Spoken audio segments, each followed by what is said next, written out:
Purvanchal university ఇది కేవలం university కాదు, మీ సక్సెస్ స్టోరీకి చిరునామా.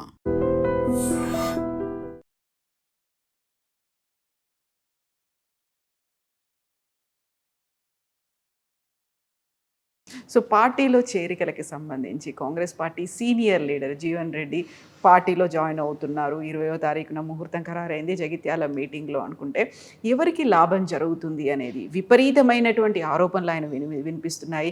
గతంలో కాంగ్రెస్ నుంచి వచ్చినటువంటి సీనియర్లు టీఆర్ఎస్ పార్టీ బీఆర్ఎస్ పార్టీలో జాయిన్ అయిన తర్వాత కొంతమంది ఉన్నారు, కొంతమంది వెళ్ళిపోయారు, పార్టీలు మారారు. ఇవన్నీ అయిన తర్వాత ఈయనతో వచ్చేటువంటి లాభం ఏంటి, ఏం ఒరుగుతుంది అనే మాట వస్తుంది.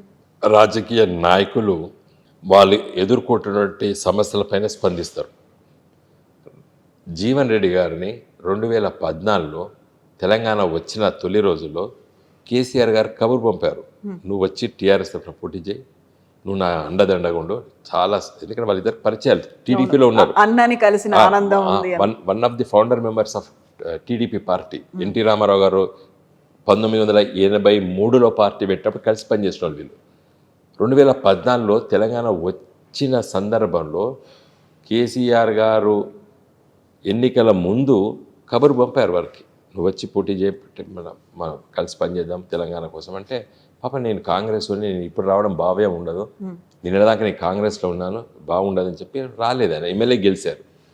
ఎమ్మెల్యే గెలిచిన తర్వాత కూడా ఫస్ట్ కేసీఆర్ గారు వారి కరీంనగర్లో మీటింగ్లో పట్ల వారు ఏం అడిగితే అది ఇచ్చారు. అప్పుడు ఆయన కాంగ్రెస్ ఎమ్మెల్యే అని చూడలేదు మేము. ఆ జగిత్యాల శాసనసభ నియోజకవర్గంలో వారు 2-3 సమస్యలు, ఒక బ్రిడ్జ్ అవన్నీ అడిగితే ఆ రోజే ఫస్ట్ నేను ఎంపీ కరీంనగర్, ఆ రోజు కలెక్టరేట్ ఆఫీస్లో మీటింగ్లో వారు ఏది అడిగితే అది చెప్పేశారు. అప్పుడు ఆయన మా పార్టీలో జాయిన్ అయితే మేము అనుకోలేదే. ఒక వ్యక్తి ఆయన ప్రజల కోసం పనిచేస్తున్న వ్యక్తిగా ఆ రోజు కేసీఆర్ గారు చూస్తారు. 2014 ఆగస్టులో, అంటే కేసీఆర్ ముఖ్యమంత్రి అయిన 2 మాసాల్లో పట్టినే కరీంనగర్లో మీటింగ్ అయితే జీవన్ రెడ్డి గారు ఏది అడిగితే అది చేశారు.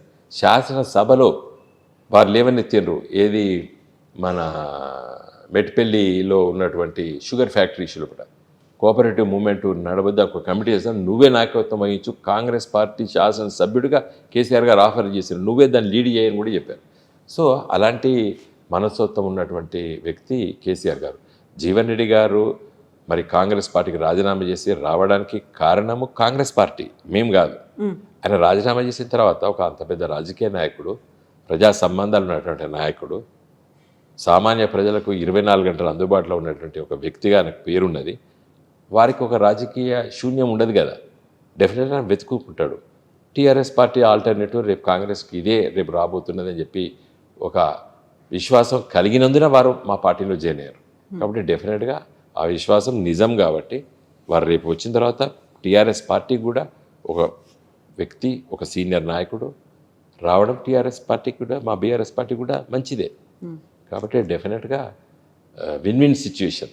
ఓకే, అటు జీవన్ రెడ్డి గారికి ఇటు మా పార్టీకి విన్ విన్ సిచ్యువేషన్. సో అక్కడ అసంతృప్తి అనేది కలిగింది కూడా. బీఆర్ఎస్ ఎమ్మెల్యే కాంగ్రెస్లోకి చేరారు అనే వాదన ఒకటి వినిపించింది. ఆయన చేరలేదు, స్పీకర్ కూడా సాటిస్ఫై అవ్వలేదు, వాళ్ళంతా బీఆర్ఎస్ ఎమ్మెల్యేలే అని చెప్పిన తర్వాత అక్కడి నుంచి వచ్చినటువంటి అసంతృప్తి, ఆ తర్వాత ఆయన ఆగ్రహాన్ని వెళ్ళగొక్కారు, అవన్నీ ఆయన బయటకు వచ్చేసి ఇప్పుడు దీంట్లో జాయిన్ అవుతున్నారు. దెన్ వాట్ అబౌట్ మిగతా 9 మంది ఎమ్మెల్యేలకి మొత్తం 10?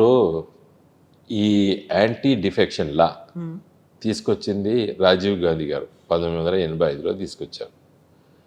కాంగ్రెస్ పార్టీ ఈ anti defection law Congress party తీసుకొచ్చింది, కాంగ్రెస్ పార్టీ చంపేసింది. ఇలా రేవంత్ రెడ్డి గారు నాయకత్వాన స్పీకర్ ప్రసాద్ గారు ఆ చట్టాన్ని నిర్వీర్యం చేసేసాడు. అంటే పార్టీ మారినప్పటికీ కూడా నేను మారలేదు అని చెప్తే స్పీకరు అలాంటి నిర్ణయం చెప్తే ఇక కాడు. కాబట్టి ఇప్పుడు ఆ చట్టం గురించి మాట్లాడుకోవడం అప్రస్తుతం. ఎందుకంటే ఆ చట్టాన్ని చంపేసాడు రేవంత్ రెడ్డి. సోనియా గాంధీ గారి భర్త, రాహుల్ గాంధీ గారి తండ్రి, రాజీవ్ గాంధీ గారు ఈ దేశం లోపట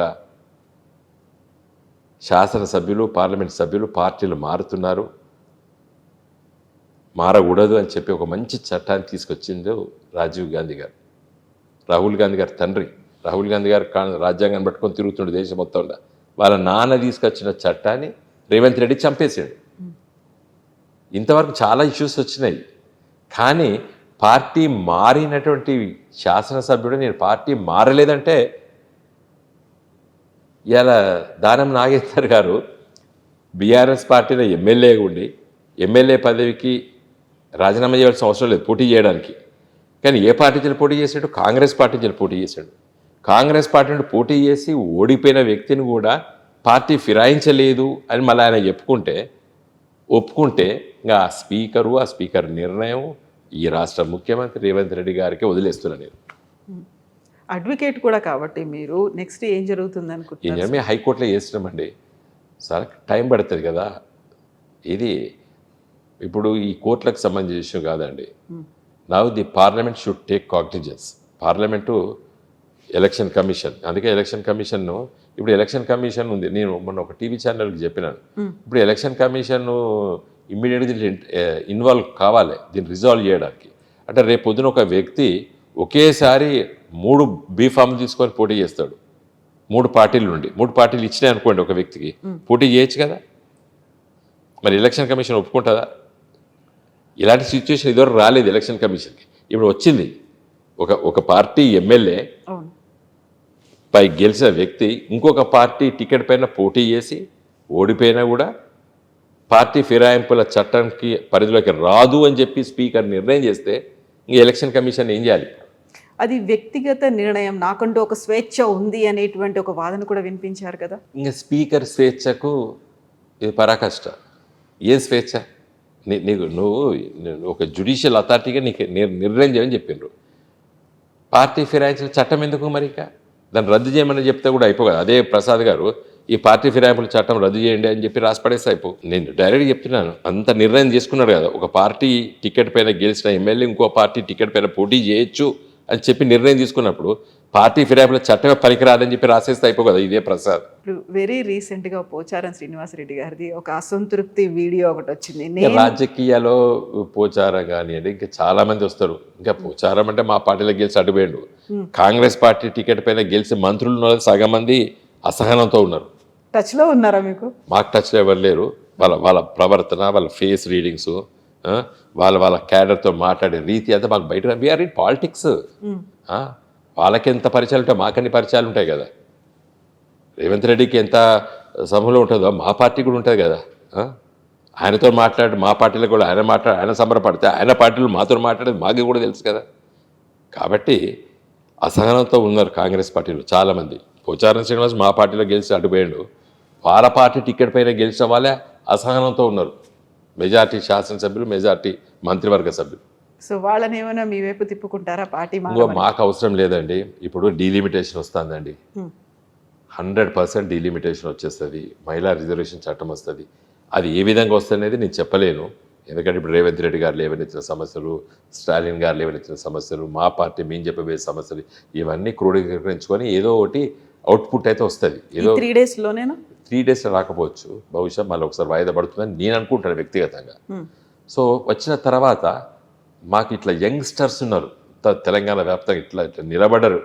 ఎప్పుడు మేము పోటీ చేయాలని ఒక కొత్త జనరేషన్ ఉన్నది among the young girls, young boys.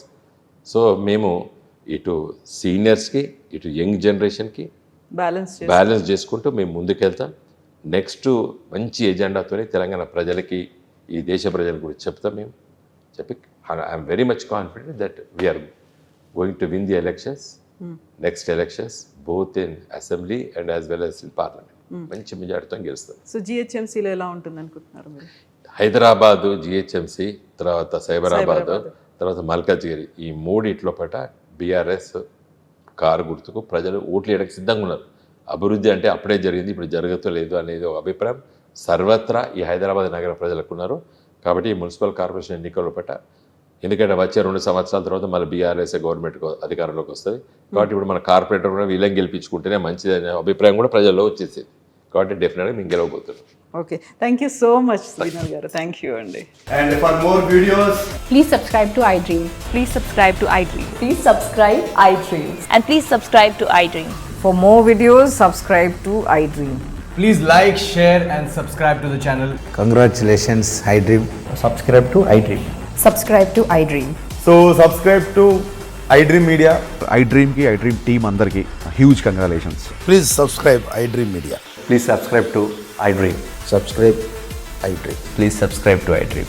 I dream అంటే నా కళల ఛానల్ను సబ్స్క్రైబ్ చేసుకున్న నోరు తిరుగుతలేదు. మీరైతే గంట గుర్తు కొట్టండి. For more such videos, please subscribe to iDream. Subscribe to iDream. Please subscribe to iDream. Please subscribe iDream Media. Please do subscribe to iDream. Please subscribe to iDream Media. For best entertainment and information, please subscribe iDream. And don't forget to subscribe to iDream.